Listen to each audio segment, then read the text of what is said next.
Chapter 12. Today's energy issues. Giving society cheap, abundant energy at this point would be equivalent to giving an idiot child a machine gun. Paul Ehrlich, 1975. Low oil prices are bad, some U.S. experts say. New York Times, March 12, 1991. Gasoline is too cheap. Everyone knows it. None dares say it. Jessica Matthews, The Washington Post, May 19, 1992. Keynes's famous remark, "In the long run, we're all dead," was remarkably foolish. A charitable guess is that his love of a clever line overcame his better judgment, although we saw in Chapter 3 that his judgment about the future of raw materials also was entirely wrong-headed. In any case, the remark expresses a common preoccupation with the present and the immediate future. So let us now talk about current energy issues. Energy generally, and oil in particular, raises emotional temperatures.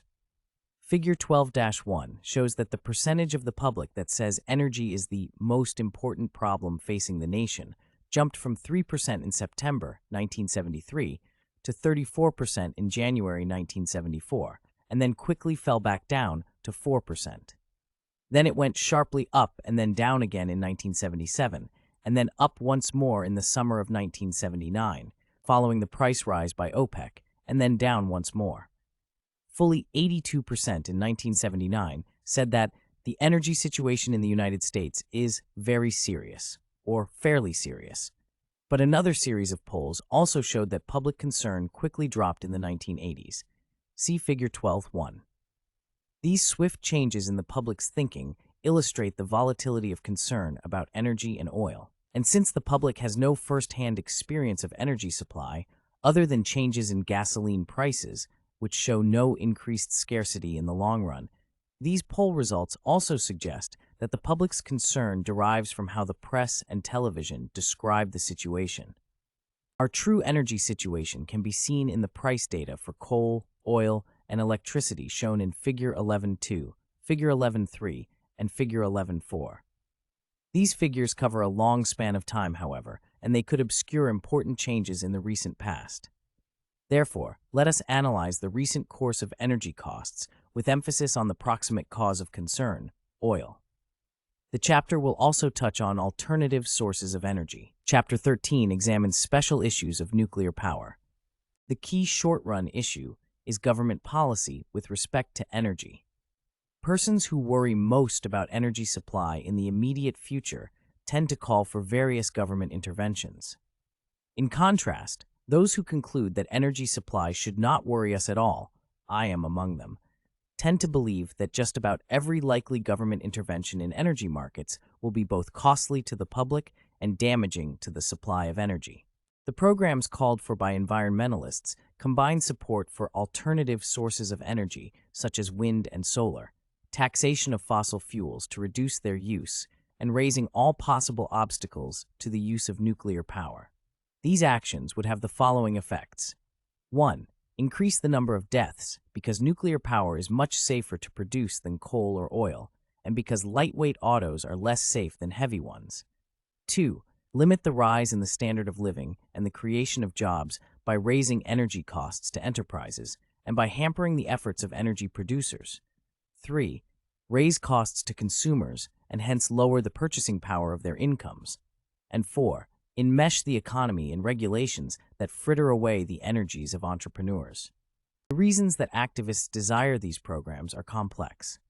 Consumer welfare certainly is not the only or even the preeminent motive, as seen in the arrogant headnotes by Ehrlich that people who have plentiful energy are dangerous, and by Matthews that gasoline is too cheap, stated in the original context without any explanation.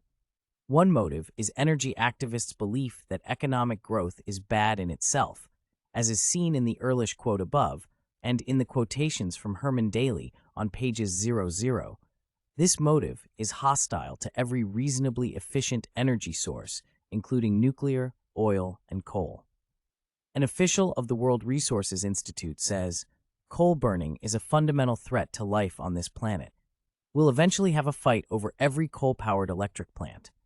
It's harder to be against such options if you worry about supplying enough energy for growing public demand." First, some facts. Energy in general, and oil in particular, are topics about which it is most difficult to find agreement. But let us see how far we can get. Let us briefly note which facts scholars agree on, which matters are in dispute, and how the energy situation is tangled with conflicting interests, politics, and ideology. Agreed upon facts about oil. A. Enough oil to supply the world for several decades can be produced in the Middle East at perhaps 50 cents per barrel, $1992, to be compared with a market price of about $20 per barrel. B. Transportation from the Middle East to the U.S. and elsewhere costs $2 to $4 per barrel. Apparently, few speculators believe that the price of oil will sharply and continually go up in the future. If anyone really did believe that, it would make sense to buy and stockpile oil for long-term appreciation, even with the cost of storage. But no one does so, though South Africa is said to have a 7-year supply because of its political military situation. Much of the world has not been explored systematically for oil. This may be seen in the numbers of wells that had been drilled in various parts of the world up to 1975 and the number of producing wells as of 1989, respectively.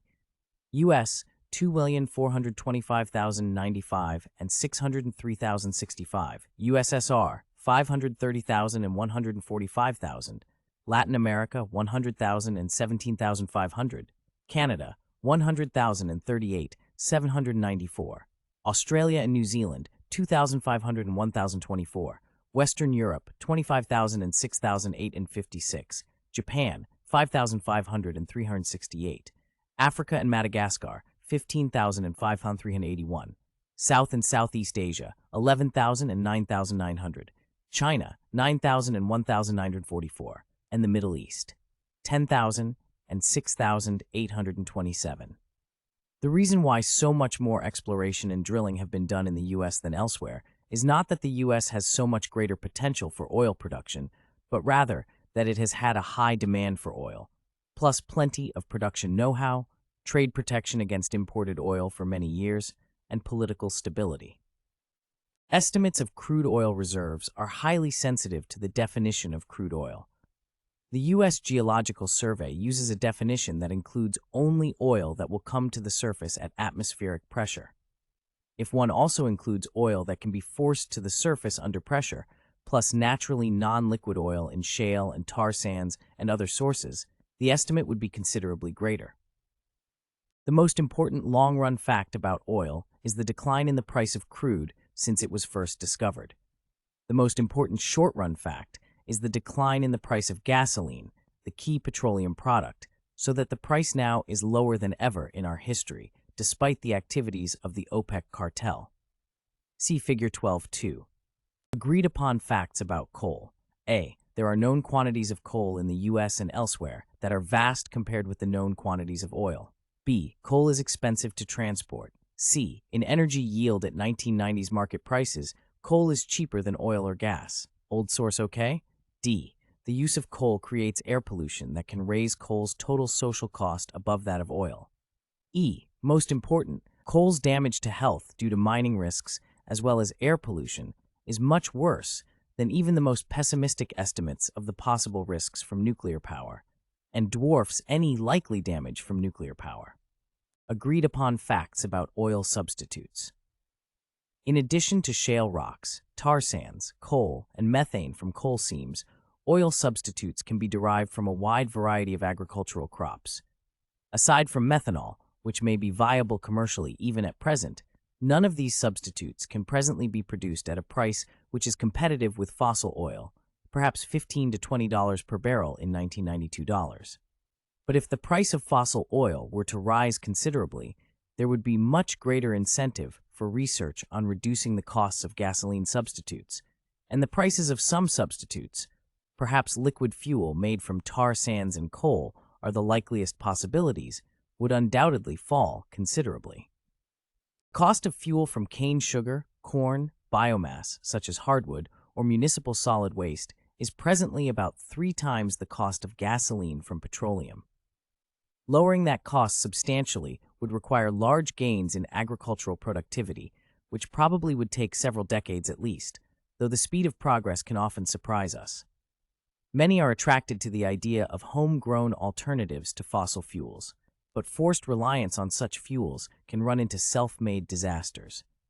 Brazil, for example, heavily subsidized ethanol from its cane sugar, aided by a big subsidy from the World Bank, and many autos converted to that fuel. But when the world price of sugar went up, Brazil could not buy raw material, and motorists therefore could not obtain fuel. Wind power, geothermal sources such as geysers, and solar energy may be viable alternatives in some places, but the chance that any of them will gain a large share of the market without heavy government subsidy is almost nil. Even at the present high costs of substitutes, however, a modern society such as the US or Europe or Japan would not be affected much if it had to turn to such substitutes. Oil accounts for a sufficiently small part of total expenditures that such a cost increase would therefore not much affect total costs or, consequently, people's consumption. The market price of oil affects the market price of other fuels. For example, as soon as OPEC increased the price of oil in 1973, the price of coal and uranium jumped, apparently because the owners of those commodities perceived greater demand for them.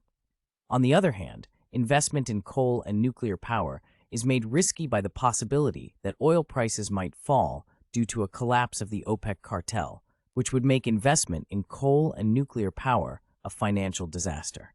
Agreed upon facts about nuclear power. The physical supply of nuclear fuel is awesomely large and inexhaustible on any human scale.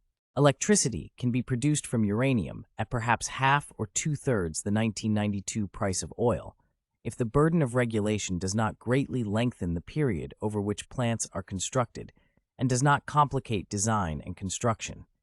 This is shown by experience in France and in earlier decades in the United States.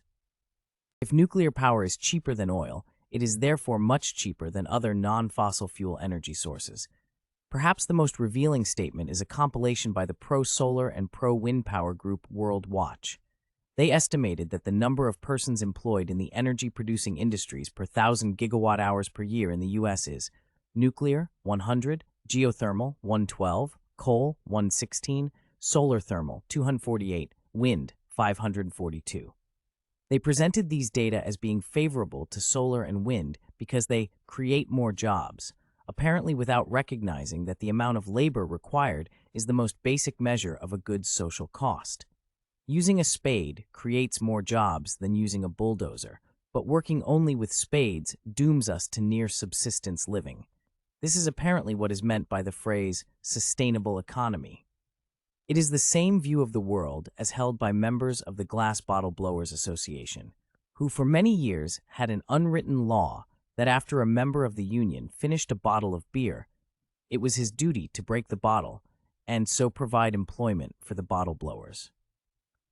Nuclear fission creates radioactive wastes that raise storage and disposal problems.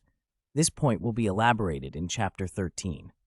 Shifting to nuclear power greatly reduces the emission of all important byproducts of fossil fuel combustion, including carbon dioxide, a possible problem in connection with global warming, and dust particulates, the most dangerous pollutant. Data on the reduction in emission of these and of sulfur dioxide and nitrogen-oxygen compounds that accompanied the increase in nuclear power and decline in fossil fuels are shown in Figure 12.3a and c. Other countries have made nuclear power their main source of electrical power, to a much greater degree than the United States. See Figure 12.4. Nuclear fusion, as distinct from fission, would be relatively clean with respect to radioactive wastes. Fusion is not yet controllable as an energy source, but it may become an economical source of energy. The following matters are in dispute. How much future supply of petroleum remains? Some geologists tell us that at present prices and rates of consumption, production of oil will peak sometime soon and then decline. Other geologists confidently predict that vast new sources of oil will be found when sought. The official spokespersons for various organizations with different interests in the matter put forth a cacophony of different views. Also in dispute are the amounts of oil and other fossil fuels that people can safely burn without creating excessive atmospheric levels of carbon dioxide, the greenhouse effect. All now agree that the 1980s forecasts of the sea rising many inches or feet due to global warming are nonsense. The future supply of natural gas. The 1970s saw extraordinary confusion and contradiction in the estimates that various politicians and experts put forth about the future of natural gas. See Chapter 11. That scare ended toward the end of 1978 when the official views of the U.S. government had flip-flopped sufficiently so that the Secretary of Energy announced, DOE is encouraging industries and utilities that now burn oil to switch not to coal but to gas. So much for another energy panic. Whether the alternative energy sources are practical. Tidal power, ocean thermal power, geothermal power, wind power, fuel cells, conventional solar power, or geopressurized methane and alcohol might be able to compete with oil in the near or not-so-near future if the price of oil were to remain at the present level. On the other hand, these sources might not be important even if the price of energy were to double, triple, or quadruple. Tidal power may be the best bet of the lot, especially in Great Britain, where a variety of devices that the sea compresses or bumps to convert its movements into electricity are well into the testing stages. There is considerable dispute whether shale oil, available in vast quantities in the U.S. and elsewhere, could be profitable at present energy prices, even with considerable research and development. Also an open question are the potentials of a variety of new and radical ways to harness solar power, some of which promise energy at remarkably low costs if they are developed. One such idea is launching huge orbiting satellites to convert solar rays into electrical energy, which would then be transmitted to Earth by microwaves. Another plan is to build mirrors in space that would turn night into day for agricultural areas and hence increase food productivity as well as the productivity of solar heating systems. A third possibility is new forms of solar cells. These alternatives, and others too, are backed by solid scientific evidence that they can work in principle and by considerable engineering support that they might be practical in the foreseeable future. The fundamental and unchangeable difficulty with solar power is that the energy is so dilute. That is, the amount of sunlight that falls on any square meter of ground is only about 1,300 watts. It now seems unlikely that during the next few decades, any source of energy other than fossil fuels and nuclear power will be available over a wide geographic area at a price low enough to serve a large proportion of the total demand. It would take many chapters to provide the necessary details to properly support this statement. If this forecast should be falsified by some great new scientific discovery, which is unlikely in the near future, despite the frequent overly optimistic forecasts that have been made since the 1960s, that would be marvelous. And good luck to those who enjoy testing their wits and their muscles by racing sun-powered 2-horsepower automobiles across Australia, or crossing the English Channel in a pedal-powered airplane. Even if such endeavors do not pan out economically, they often produce useful new knowledge as well as entertainment. But they are most unlikely to make a difference in the energy outlook. The role of oil conservation. Some informed persons argue that it is possible to increase greatly the efficiency of energy use, that is, to waste less of it. Other informed persons doubt that there is great potential or great benefit.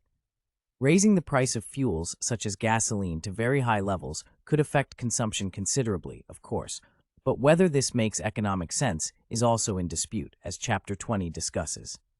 A commonly heard idea is that it's cheaper to save energy than to create it, and the cheapest way to cut oil dependence is by conservation.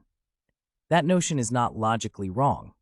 It is equally correct and equally nonsensical to say that the cheapest way to save on food is to stop eating. If a given individual chooses to keep the house cooler in the winter and warmer in the summer to save on fuel bills in order to spend more on artwork or vacations, fine. But that has nothing to do with social policy. If the government forces someone to cut oil use, that is quite another matter, and in no logical sense is it true that that is cheap. The danger from nuclear energy. The mainline scientific position, expressed in a report of the National Academy of Sciences Committee on Nuclear and Alternative Energy Systems, concluded that if one takes all health effects into account, including mining and transportation accidents and the estimated expectations from nuclear accidents, the health effects of coal production and use appear to be a good deal greater than those of the nuclear energy cycle. As to waste disposal, the mainstream scientific consensus is that risks from the disposal of radioactive waste are less than those of the other parts of the nuclear energy cycle, if appropriate action is taken to find suitable long-term disposal sites and methods. A standard view is that the task of disposing of the radioactive wastes is not nearly as difficult or as uncertain as many people seem to think it is. The geoscientist for the American Physical Society's study group on nuclear fuel cycles and waste management says much the same thing. The problems, including hazards and waste disposal, about which much has been made, are not so serious as commonly pictured. On the other hand, opponents of nuclear energy, such as those associated with the Sierra Club, assert that these assertions about waste disposal risks are not true, just myths. These issues will be addressed briefly in Chapter 13. The energy crisis of the 1970s. As so often is the case, government is once again the problem rather than the solution. Typically, abandoning its laissez-faire policy of the 1980s, the Energy Department said yesterday that it will conduct an ambitious campaign to promote energy conservation and the use of renewable fuels. Under the guise of saving money, governments frequently coerce people to use fuels that are more expensive and less convenient than consumers' free choices. As explained in Chapter 21, such interventions are disastrous, designed with good motives perhaps, but fatally flawed by abysmal ignorance of economic theory and the history of energy supplies. The sharp rise of crude oil prices in the 1970s provides an illustrative case history of government intervention in the energy market. While the first edition of this book was in production, the price of oil tripled to $30 and even $35 per barrel, and all the conventional experts predicted a continued rise to, say, $3 per gallon for gasoline by 1990. The analysis given in this book led to quite a different conclusion, that in the long run, energy will become more available and less costly. The intervening years have confirmed the latter view, of course, as with just about all other predictions made in the first edition. Hence, from here on, the discussion is either the same as in the first edition or is a slight paraphrase of the discussion there. The 1979 price rise was clearly due to the cartel agreements of the Oil Producing Countries Association, OPEC. That is, expensive oil was clearly a result of political power rather than rising extraction costs. Of course, the consumer is interested only in the market price of oil, not production cost. But if one is interested in whether there is, or will be in the future, an economic shortage of oil, or if one wants to know about the world's capacity to produce oil, the appropriate indicator is the cost of production and transportation. And for oil, that cost remains only a small fraction of the world market price. During the years of the energy crisis, the cost of oil production did not rise at all. It remained far less than 1% of the selling price of crude, a cost of perhaps 5 cents to 0 to 15 cents per barrel, in comparison with a selling price of somewhere around $30 per barrel in 1980. For perspective, we should remember that energy prices to the consumer have been falling over the very long haul, as we saw in Figure 11.2 to Figure 11.4. Before the OPEC cartel became effective, the price of Iranian oil fell from $2.17 per barrel in 1947 to $79 in 1959, and the price of oil at Rotterdam was at its lowest point in 1969. An inflation adjustment would show even more decline. The cost of electricity, and especially electricity for residential use, also had been falling rapidly in the decades prior to 1973, and continues to fall. See Figure 11.4b. And the overall index of energy prices, weighted by their values and deflated by the Consumer Price Index, fell steadily from 1950 to 1973, as follows.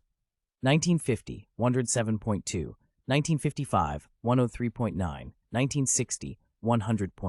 1965, 93.5, 1970, 85.4, June 1973, 80.7.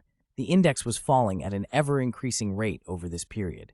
The history and the basic economic theory of cartels square with each other. A cartel such as OPEC, whose members have differing interests, is subject to pressures that make it difficult to maintain whichever price maximizes profit for the cartel as a whole. There is a great temptation for individual countries to sell more than their quotas. Furthermore, a sharp increase in price, as happened when OPEC raised prices in the early 1970s, reduces consumer demand. The result is an oversupply of oil and an underutilization of production facilities, a true surplus of oil. And this is exactly what has happened. Even as early as 1974, the press was reporting that, in the face of a worldwide oil surplus, Saudi Arabia and several other OPEC nations have cut their oil production by 10% this month in order to prop up oil prices. Industry sources attribute the decision to cut production to Aramco, owned jointly by Saudi Arabia, Exxon, Texaco, Mobil, and Standard Oil of California.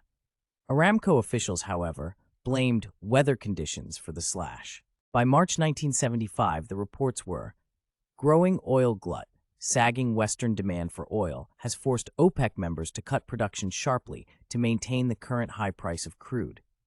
By 1976, the price of fuel oil and gasoline had apparently fallen in real terms, adjusted for inflation, and the OPEC members were fighting among themselves about whether to raise prices. At the beginning of 1978, OPEC decided not to raise prices at all, despite inflation, which meant a fall in the relative price of oil. Newspaper headlines again referred to an oil glut. The executive director of the International Energy Agency, though choosing not to speak of a glut, foresaw that OPEC and oil-producing countries will face a slight overcapacity problem all the way into 1981 to 82, due to inadequate demand for OPEC's oil for some years. Then came a huge price jump in 1979. Yet the first edition of this book asserted that, even if the present price of oil should rise even higher, the costs of oil and of energy in general are not likely to be so high as to disrupt Western economies. In the long run, however, it is reasonable to assume that economic forces will drag the market price of oil down closer to the cost of production, which implies a lower world market oil price. And so it turned out. The price of oil in 1993, adjusted for inflation, is close to its low point in history. Even the Persian Gulf War of 1991 did not boost price for more than a very short time. The analysis of the first edition of the book has been completely vindicated, and there is more reason than ever to extrapolate the same trends of falling price and increasing supply into the indefinite future. Curiously, the oil situation of the 1970s produced the strange spectacle of an illiterate person teaching at the Hebrew University of Jerusalem. In 1974 or 1975, a poll of the Israeli public asked such questions as the name of the prime minister and whether respondents were familiar with the world's energy crisis. Those who gave the wrong answers to such questions were labeled illiterate. I declared that I was not familiar with the energy crisis because in fact there was none. The concept was a fiction of the press. Ergo, I was illiterate while professoring. Another costly lesson about government intervention in energy markets was taught, though unfortunately few learned from it, during the late 1970s under the Carter administration, when there was much fear about running out of natural gas. In response, laws were passed prohibiting the use of gas in power plants and restricting use in industry. The supply of gas was not increased by producers, and prices rose. Then in the 1980s, prices were decontrolled and power plant use allowed. As a result, supply increased vastly and price fell sharply. Still another economic waste due to false energy scares was the $15 billion thrown away on the development of synthetic fuels. There is no great secret for predicting the energy future with considerable accuracy. Simply predict that, as with all other raw materials, the trends in the future will resemble the very long-run trends of the past, toward lower prices. One must simply avoid being seduced by Malthusian theories of finite resources and the exponential growth of demand. Here, I repeat my offer to wager on this forecast, as discussed in Chapter 1. Politics and the current energy crisis. The energy scares of the 1970s led to a web of U.S. government interventions which, as predicted by economists, aggravated the situation.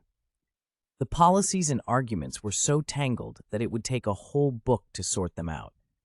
The system of energy regulation was sufficiently complex that even a professional economist could not understand it without much study. In the crude oil market, for example, the price that oil producers were allowed to charge depended upon the date the well had been drilled. This device was an attempt to A, keep old oil wells from obtaining a windfall gain due to the rise in the world oil prices since 1973, but at the same time B, provide an incentive to producers to keep drilling new wells. Different amounts of taxes had to be paid for new and old oil to equalize the market price. Then there were entailments that refiners got for purchasing old or new oil, allowing them to make other products of oil of different ages. These entailments could be bought and sold. This system was a patchwork crazy quilt that hid from view the actual facts of oil supply. George Stigler once remarked that a business firm is a collection of devices to overcome obstacles to profit. The energy market nicely illustrated the remark. For example, the price of gas for interstate delivery was controlled far below the price of oil for an equivalent amount of thermal energy, but gas prices were not controlled in intrastate commerce. The regulatory structure in which energy firms operated was a minefield of such obstacles to profit. Each obstacle, however, provided an opportunity to some firms just as it blocked others. It was an invitation to finagle. And sure enough, the finagling had not only begun by the time of the first edition, it had already been discovered and was a huge scandal. The government-induced energy scams would have been amusing if the corruption had not been so damaging to business morals as well as to energy production.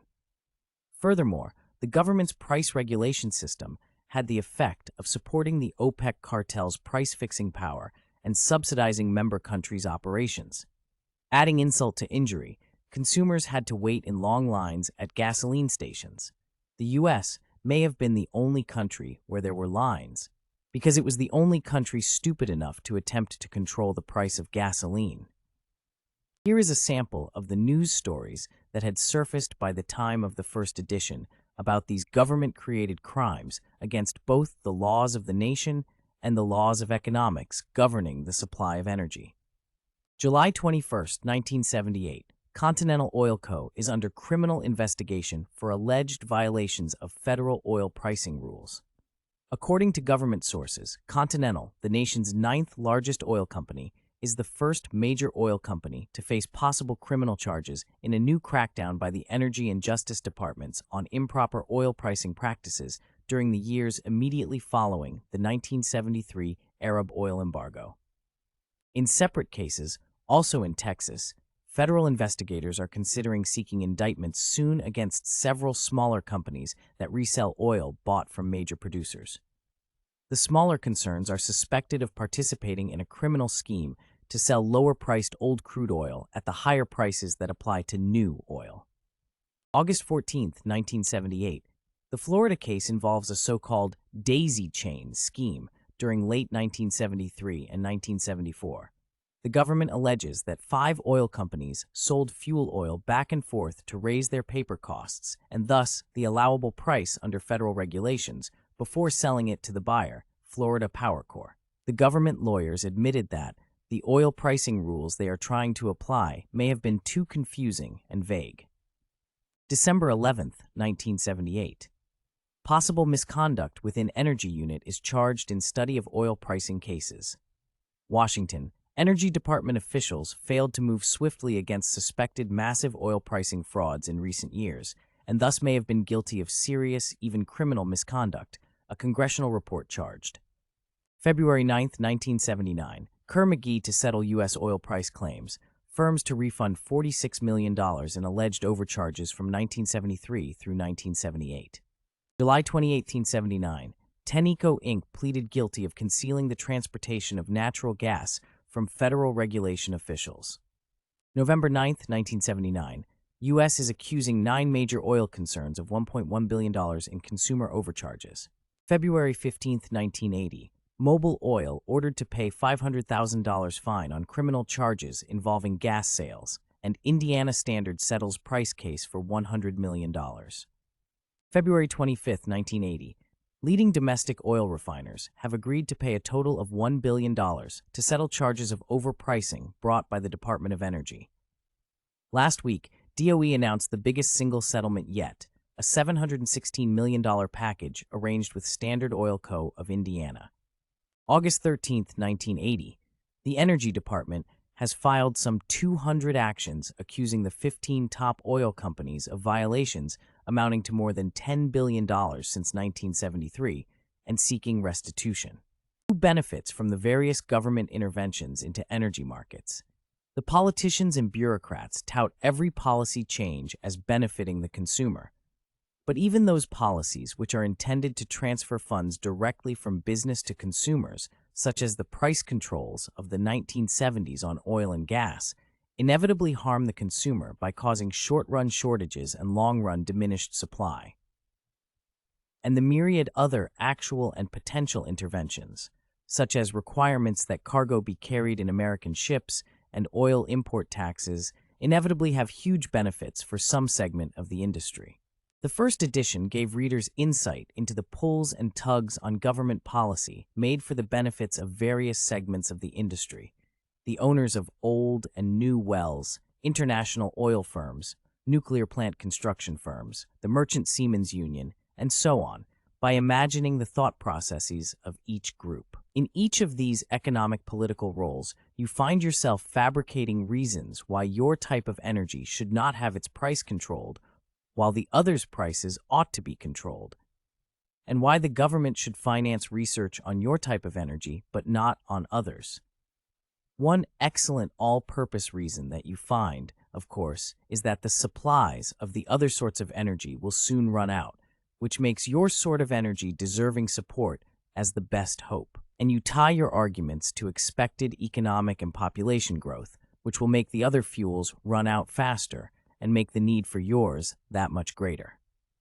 Is it any wonder, then, that the rhetoric about energy is so impassioned and hard to untangle? It should also be clear why population growth is dragged into the discussion by all sides as posing an immediate threat to our supply of energy, and as being a reason for special treatment of each particular industry. This situation breeds not only tortured arguments and frightening forecasts, but also, as we saw earlier, scams on a vast scale. One more example. Prior to 1973, Westinghouse contracted to sell large quantities of uranium to nuclear power plants, uranium that it planned to buy from the producers at market prices. When OPEC boosted the price of oil in 1973, the price of uranium began a jump from $8 to as much as $53 a ton within 3 years. This meant that Westinghouse might accrue losses of perhaps $2 billion. Along the way, Gulf Oil, a producer of uranium, got together with the Canadian government and other producers of uranium to keep the price of uranium high, which in the U.S. is illegal price fixing, of course, so that Gulf and the others would profit from the final purchases of all consumers of nuclear electricity, and incidentally, from Westinghouse. Sweet. The matter tied up the courts for years. Toward a sound U.S. energy policy, what is the best U.S. policy with respect to energy? Before anything else, let us take up the question of national security, because the rest is easy in principle. And for that matter, in principle, the national security problem is not very difficult either. If the U.S. has a large enough stockpile of oil, say a year's worth, no foreign nation can exert much economic leverage or endanger U.S. military security with the threat of an oil shutoff. And there is no reason why the U.S. should not have such a stockpile, as apparently exists now. With national security taken care of, importing oil and gas poses little more threat than importing television sets or tourist services. The balance of payments is not a worry. Economics teaches that importing whatever buyers want and can get cheapest abroad maximizes economic welfare. There are always, however, hands outstretched for government funds with the claim of benefiting the public by developing one or another form of energy. Subsidies for solar-powered homes, tax credits for research into hydropower and coke gas equipment, development programs for shale oil. Which sources of energy should the U.S. government promote? The appropriate reasoning was stated clearly as the least cost principle by the Paley Commission decades ago. This commission believes that national materials policy should be squarely founded on the principle of buying at the least cost possible for equivalent values. We cannot afford to legislate against this principle for the benefit of particular producer groups at the expense of our consumers and foreign neighbors, and ultimately with prejudice to our own economic growth and security. That is, the economic mechanism that hews most closely to the least cost principle is a free market.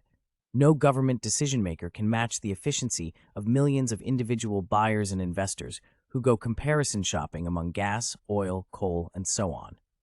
If the solution is so simple, why is there a multi-billion-dollar Department of Energy supporting hundreds of experts working on other kinds of schemes? Answer that for yourself. In addition to the indirect but large costs of misallocation due to government controls, the direct costs of the energy bureaucracy are not trivial. The Department of Energy had in 1990 a budget of $12 billion.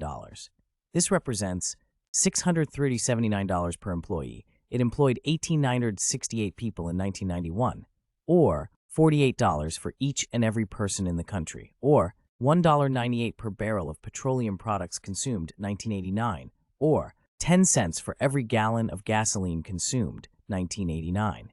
A few activities of the Department of Energy may benefit the public, such as collecting useful data. But if DOE were abolished today, and its functions assigned to no other government agency, on balance, we surely would be better off. To the best of my knowledge, no systematic analysis has shown the opposite. That is, there is no evidence that DOE is on balance a constructive force, and there is much reason to call that proposition into question. We are simply expected to accept on faith that such government agencies are of net benefit. This conclusion is not welcome to those of us who prefer to think well of government agencies and employees. But the older I get, and the more evidence I see, the more convinced I have become that such faith is misplaced in many cases, DOE being a leading example. The Herblock cartoon at the head of this chapter, calling for a national energy policy, is typical media fare. But government planning and control in the energy and raw materials markets inevitably raises prices, creates scandals, and reduces rather than increases the supplies of resources. All this the record of the past shows again and again. Chapter 11 provides the data which document that natural resources always become less rather than more scarce in the long run, and chapters 3 and 11 give the theory that explains this anti-intuitive phenomenon. The supply of energy is not even finite, and its price may be expected to fall forever. Government controls on resources, such as the price controls on oil and gas of the 1970s, are based on false ideas about diminishing returns and inevitable scarcity.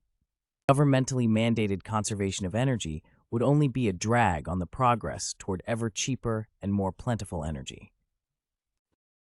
Externalities of energy use. Some moralists call for a reduction in energy use because of religious-like beliefs that a return to a simpler life would be more natural and good for all of us.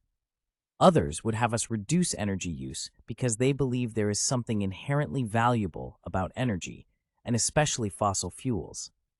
Both groups would have us waste our time and effort, slow the progress of civilization, and cripple our economy in order to mitigate a shortage of energy that they speculate will finish us off starting perhaps 7 billion years from now.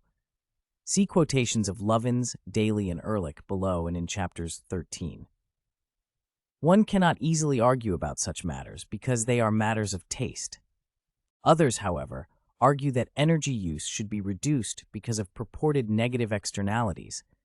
That is, consumers supposedly do not pay the full cost of the energy that they use, while other members of the public pay part of the cost, and that rules of the market should internalize these externalities.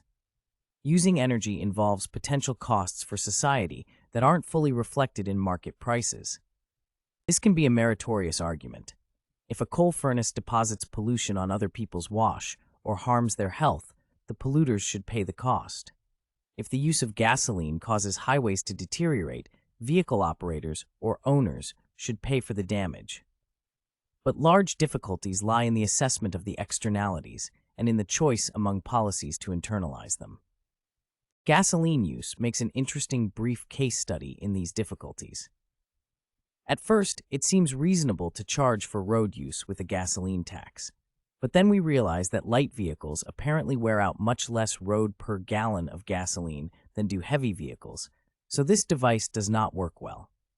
The CAFE standards, which dictate the proportion of cars of various weights that the automakers can sell by way of a requirement for maximum average miles per gallon for the year's output, work even less well because this rule leads to people buying lighter cars and suffering more injuries as a result. Somewhere between 2,200 and 3,900 people dying during the 10-year period following adoption of CAFE in 1975 who would not have died otherwise, nor were there clear-cut economic gains that offset this human loss. The main advantage of the CAFE rules over a gasoline tax seems to be that CAFE is political. The cost to consumers is better disguised. Such alternatives as subsidized mass transit, which go farther and farther afield from the initial problem, enmesh the economy in an ever thicker web of regulations and cross forces which are ever more difficult to evaluate. Another result is ever-increasing opportunities for special interests to feather their nests. Probably the best system would be a direct toll tax based on the weight of vehicles as well as miles driven. Nowadays, this is technically possible. My point, however, is the difficulty of choosing an appropriate remedy rather than any specific suggestion. The press, of course, focuses on negative externalities because they make good stories. But there also are positive externalities. For example, though offshore oil rigs are anathema to many environmental activists, they provide remarkable habitat for sea life. Working rigs and the tipped-over carcasses of old rigs have brought many new species to barren Texas and Louisiana waters, which attract the majority of recreational saltwater fishing trips off Louisiana. One commercial diver said, "These are probably the biggest and best aquariums in the world." And the warm waters that flow from many nuclear power plants constitute remarkable fisheries. When assessing the effects of an energy-providing activity, it is important to make a complete accounting that includes the positive as well as the negative externalities, even though the positive effects are usually much harder to spot. It is also necessary to take into account the negative effects, some of them large, of energy regulations that force people into activities that they would otherwise not choose. For example, government manipulation of gasoline and public transportation prices in such fashion that people are induced to spend more time commuting than they would with free market prices can be a very expensive drag upon productivity. A reduction of half an hour in time at the workplace might cause a drop of, say, 8% in output, a huge proportion of loss to the economy. These indirect effects are often omitted from consideration when making rules that force energy conservation. The belief that conservation forced upon others is the cheapest source of energy is not just nonsense, it is destructive. See chapters 20 and 21. AFTO 2. Energy Accounting. Because of their worry that humanity will eventually run out of energy, even if it be 7 billion years from now, some writers assert that we should make our economic decisions on the basis of energy accounting, rather than on the basis of the theory of value determined by prices that is at the core of standard economics.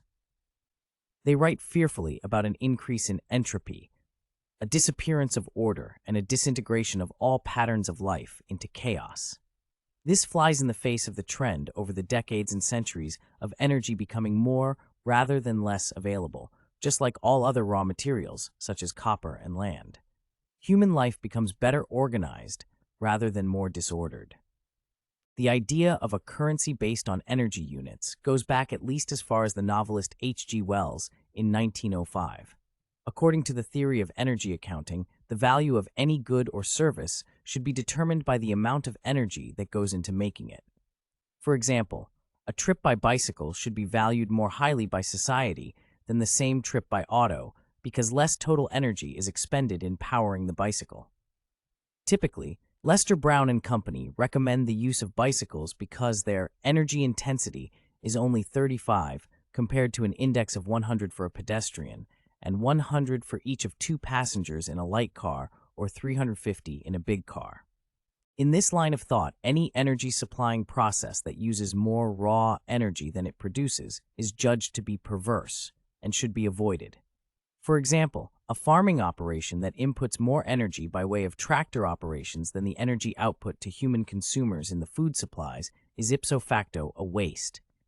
This kind of thinking is another part of the notion of a sustainable economy. See discussions of nuclear and solar power in chapters 12 and 13.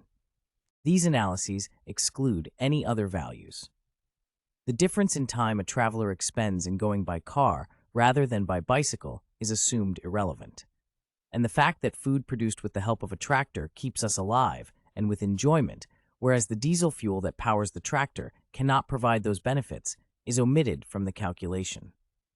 Energy accounting has great intellectual charm, just as does Marx's labor theory of value, to which it bears close resemblance. But of course, if society were to follow an energy economizing rule, we could not have modern life. Less energy comes out of an electricity-producing operation in the form of electricity than goes in as coal or nuclear fuel. But in the form of power for our appliances, the electricity is more valuable to us than is the raw coal or uranium. The prices we are willing to pay for goods and services express our values for these goods and services. We pay more for a unit of energy as electricity than as a lump of coal. The price system directs economic activity, and it is this price system that enthusiasts wish to replace with energy accounting. An analogy may help explain the intellectual issues at the root of the discussion. Imagine yourself in a lifeboat marooned at sea after a tropical shipwreck. The supply of water is frighteningly low. Because water is so valuable, you and the other passengers decide to ration the water, allocating a cupful to each person each day. And each of you is likely to drink your ration of water yourself rather than trading it, even if another passenger offers to swap you an expensive wristwatch or necklace, because you figure that the watch or jewelry is worthless if you die of thirst. This is the logic of conserving energy, irrespective of other values. Now, notice how different is the value of a given amount of water on the lifeboat and ashore. It makes sense to swap a cup of water for a watch where there is plenty of water, and hence the relative values, expressed in trading prices, are different ashore and on a lifeboat. But the energy accountants do not agree that trading prices as set by the market embody the sensible basis for exchange. Aboard a lifeboat, if the water is at the other end of the boat, you will need to sweat a bit to move to get the water to drink, and the sweat moisture will be borne off you into the air and lost to the lifeboat. Just as the process of cultivating food mechanically may lose energy. But if you don't move to the other end of the lifeboat to get the water, you will die. So it obviously makes sense to do so, even though that operation reduces the amount of water in the lifeboat. By the same token, urinating overboard is a loss. But you cannot live without urinating, and hence you do so. In just the same way, it makes sense for us to spend more energy in producing electricity than is embodied in the electricity we use. If we were suddenly to find ourselves in a situation in which the supply of energy were much more limited than it really is, say, a year's availability instead of at least a 7 billion years supply, it would make sense for us to value energy and other goods and services differently than we now do, and the market would reflect this difference. But to enforce an energy-based theory of value in our present circumstances is simply to doom ourselves to ridiculously impoverished lives. Anyone who disagrees and believes in energy accounting ought to buy and stockpile supplies of coal and oil for later resale. The average American uses about 150 times as much energy as did a Native American before the white man introduced horses to North America. We each employ the equivalent of about 15 horses' power around the clock every day, which would require a stable of about 50 actual horses, and a horse exerts about 10 times as much energy as a human does. Some would lament this and say that it shows how expensive human life is in energy terms. Another way to look at these data is that they show how cheap energy has become. We are now able to afford the benefits of all that help in getting the things that we want. Marx's labor theory of value is cut from the same cloth as energy accounting.